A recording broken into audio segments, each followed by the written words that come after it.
petunjuk pemakaian alat. Jadi algoritma itu menurut Kamus Besar Bahasa Indonesia adalah urutan logis pengambilan keputusan untuk pemecahan masalah. Menurut Pak Rinaldi Munir, urutan langkah logis penyelesaian masalah yang disusun secara sistematis. Menurut Wikipedia, merupakan kumpulan perintah untuk menyelesaikan suatu masalah. Nah sekarang, apa hubungannya si algoritma ini dengan komputer? Komputer tidak dapat berpikir sendiri. Komputer mengerjakan yang kita perintahkan, bukan apa yang kita inginkan. Sedangkan program adalah rangkaian perintah yang dibuat dengan algoritma yang benar untuk dijalankan oleh komputer. Cara kita menyusun suatu algoritma harus diketahui keadaan awal dan keadaan akhir. Jadi harus tahu dulu keadaan awalnya apa dan apa yang diinginkan nanti di keadaan akhirnya. Dan tiap orang pasti logikanya akan berbeda-beda dalam menjalankan algoritmanya juga. Contohnya algoritma membuat secangkir teh manis. Dia ada keadaan awal, cangkir, panci, teh gula, sendok ada di lemari. Air diambil dari kerana. Bagaimana dari keadaan awal menuju keadaan akhir? Nah, keadaan akhirnya apa? Itu ada secangkir teh manis di meja, dan semua alat dikembalikan ke tempat semula. Jadi bagaimana kita akan menyusun urutannya? 1 apa, 2 apa, 3 apa, dari keadaan awal menuju keadaan akhir, gitu ya. Jadi sekali lagi, misalnya seperti itu.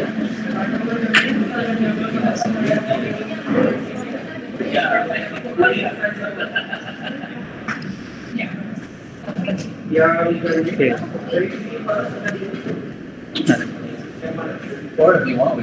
Tugas Anda adalah mengetikkan jawaban di kolom chat untuk menyusun algoritma, untuk menyusun urutan. Dari keadaan awal, yaitu ada cangkir, panci, teh, gula, sendok ada di lemari, kemudian air diambil dari keran, dan keadaan akhirnya secangkir teh manis di meja, semua alat dikembalikan ke tempat semula. Saran saya sih diketikkan dulu misalnya di Word, baru di copy paste ya, karena kalau langsung mengetik di sini kadang ke enter jadi kepotong jawabannya. Silakan dikerjakan. Soalnya sudah ada di di kolom chat ya, silakan.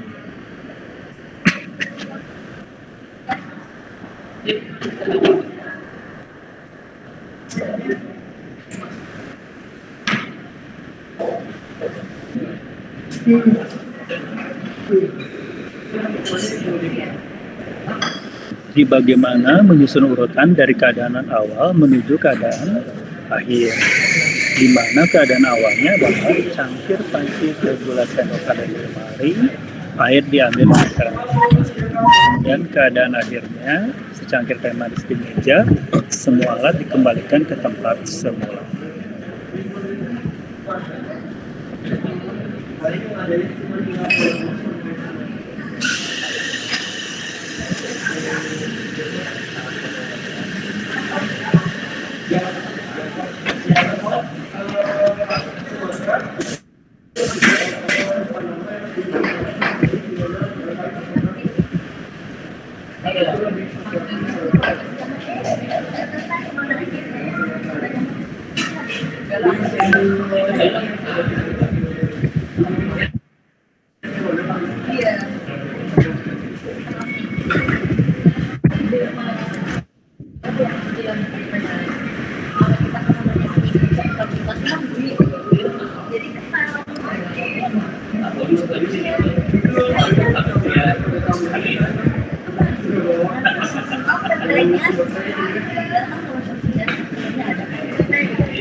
pastikan jawabannya di kolom chat Google Meet ya.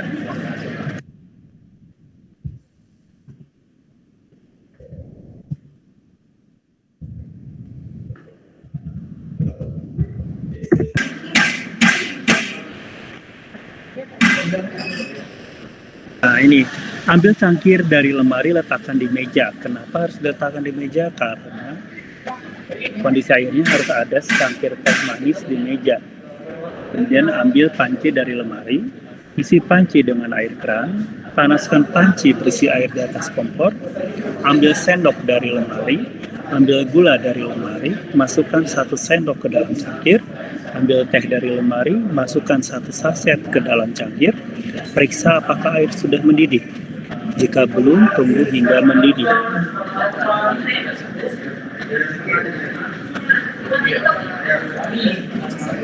Jika sudah mendidih, matikan kompor, tuangkan air ke dalam cangkir, aduk sampai gula larut, buang sisa air panas, simpan panci teh gula kemar. Ini artinya kita secara sistematis dan logis gitu. Nah ini kita belajar bagaimana memahami algoritma lewat bagaimana membuat teh manis, algoritma membuat teh manis. Gitu ya, gitu. Jadi itulah bagaimana kita melakukan secara sistematis dan logis dari urutan-urutan hal yang memang harus kita lakukan. Intinya seperti itu, inti dari soal ini. Oke.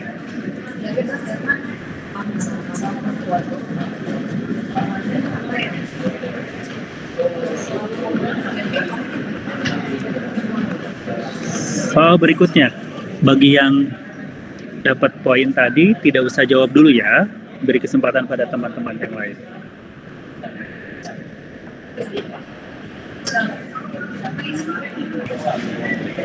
Keadaan awal, wadah A berisi pasir, wadah B berisi beras. Keadaan akhirnya, wadah B ingin jadi berisi pasir, wadah A ingin jadi berisi beras. Nah, bagaimana melakukan pertukaran atau swap? Ketikkan jawaban Anda di kolom chat. Silakan. Ketikkan.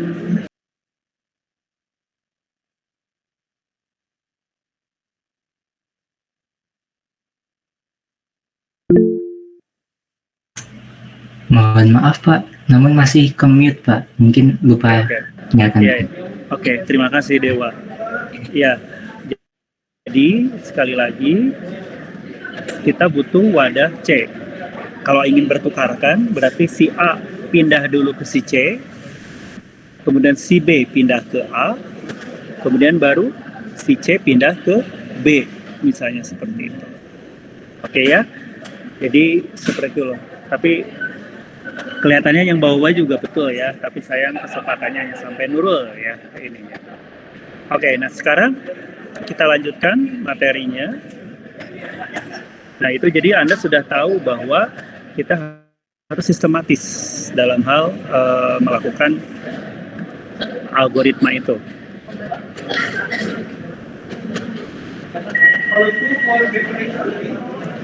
Nah, jadi dalam melakukan algoritma itu, ciri yang baiknya apa? Terbatas pasti ada berhentinya. Terus jangan mengasumsikan, kayak tadi saya berpikir ini asumsinya bisa A, bisa B ya. Ternyata kalau saya baca algoritmanya, nah itu nggak boleh. Jadi harus tegas. Gitu. Ya, harus ada inputan, pasti ada keluaran. Dan efektif, tepat guna. Nah, belajar memogram itu tidak sama dengan belajar bahasa pemrogram. Kenapa? Karena belajar memogram itu belajar strategi. Kita pakai apa ya? Algoritma. Algoritma standarnya pakai apa? Flowchart atau pseudocode. Belajar bahasa, kita sekarang belajar bahasa Python. Gitu, belajar bahasa pemrograman. Nah, karena menulis algoritma dengan bahasa sehari-hari itu tidak efisien dan terlalu panjang, maka pakai notasi standar, yaitu pseudocode dan flowchart. Nah, minggu lalu sudah diketahui ya flowchart itu. Nah, ini contoh pseudocode. Jadi ada judul, ini biasanya pakai kurung kurawa atau apa. Kalau saya ya ada kamus, ini berarti data-data yang dipakai. Ada algoritma, ini bentuk logicalnya di sini. Nah, kalau flowchart tadi pseudocode. Ini standarnya kemarin sudah diketahui ya. Ini ada terminal, ini artinya predefined, mendeklarasikan atau menginisialisasi nilai dari sebuah variabel. Ini adalah decision, ini adalah proses, ya. Kemudian ini adalah input output, nanti ini terminal sama M. Nah, ini contohnya. Ya, P adalah 3,1 plus di pseudocode. Kalau di flowchartnya start baru P itu di dalam sini. Kotak seperti ini, predefined. Input diameter, input pakai seperti ini. Input diameter. Radius assignment tanda panah ini adalah diameter bagi 2. Luas adalah P kali radius kali radius. Nah, seperti ini. Baru output luas, baru stop. Nah, jadi inilah perbandingan antara penulisan pseudocode dengan flowchart. Nanti pseudocode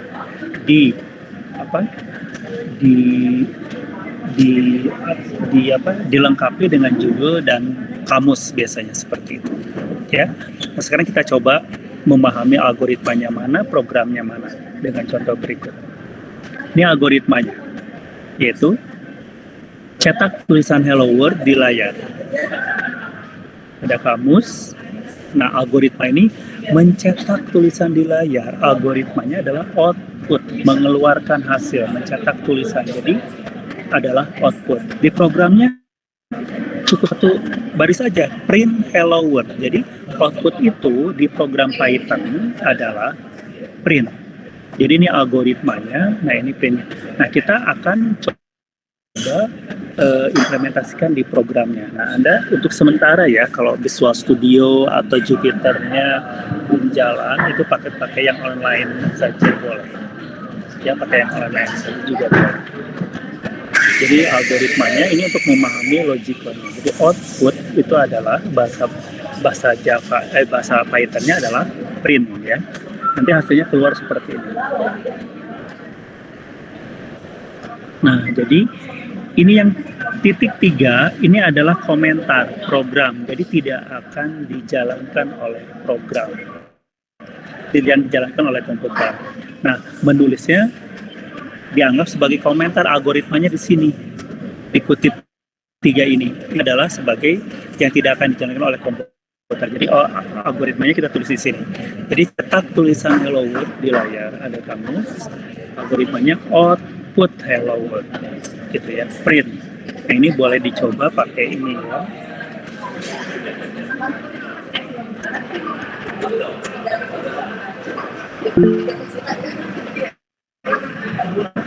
Jangan lupa pilihnya ini ya, Python 3. Python 3. Atau pakai JDoodle. Ini yang Python 3. Nah, ini interaktifnya diklik. Oke, ini boleh.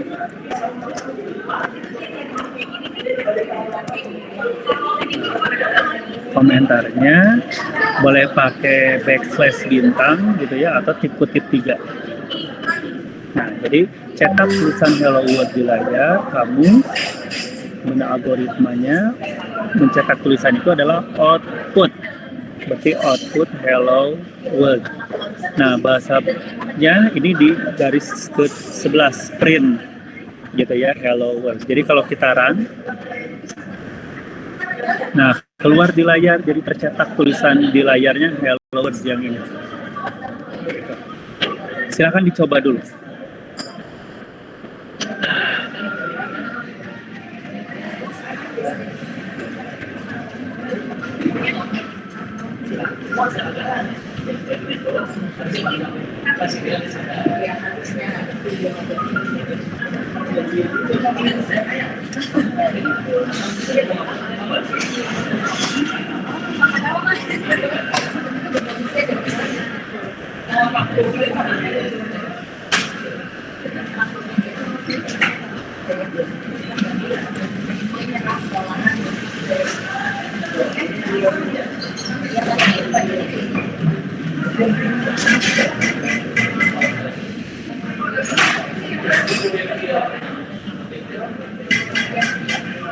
Jangan lupa pilih language-nya Python 3 ya.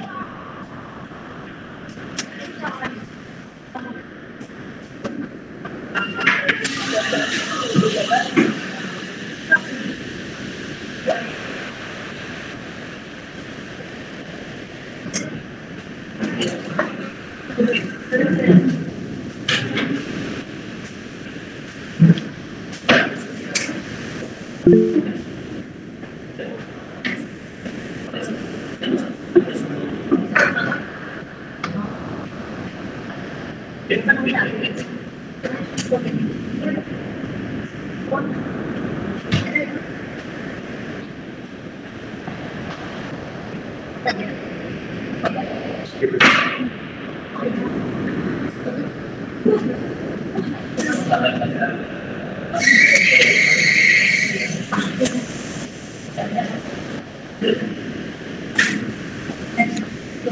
lagi yang kutip 3 ini adalah hanya komentar, jadi satu blok ini tidak akan dijalankan oleh komputer. Jadi kita manfaatkan ini untuk menuliskan algoritmanya. Gitu.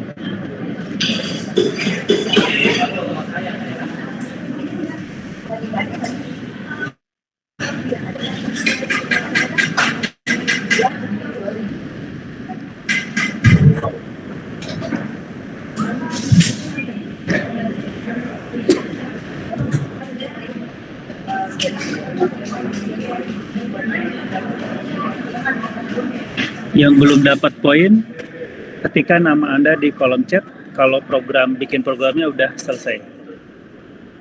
Kalau mau dapat poin. Nama. Ketika nama. Amelia, silakan. Share screen.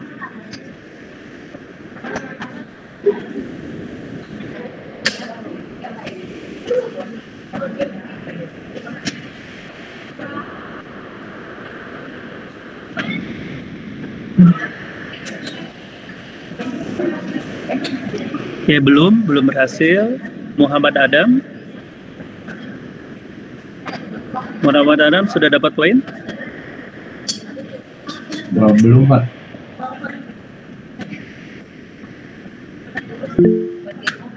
Sudah ya?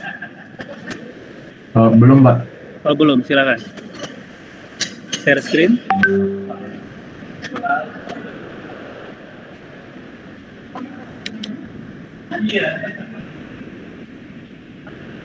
Titik koma ya, ini untuk pemisahnya. Rumusnya masih algoritma, tinggal output. Ini menunjukkan bahwa printnya harus 3. Print karena jawabannya Teknologi University Bandung, Jawa Barat. Itulah pembahasan kita untuk yang terakhir. Tetap semangat, sehat selalu semua. Kita berdoa semoga pandemi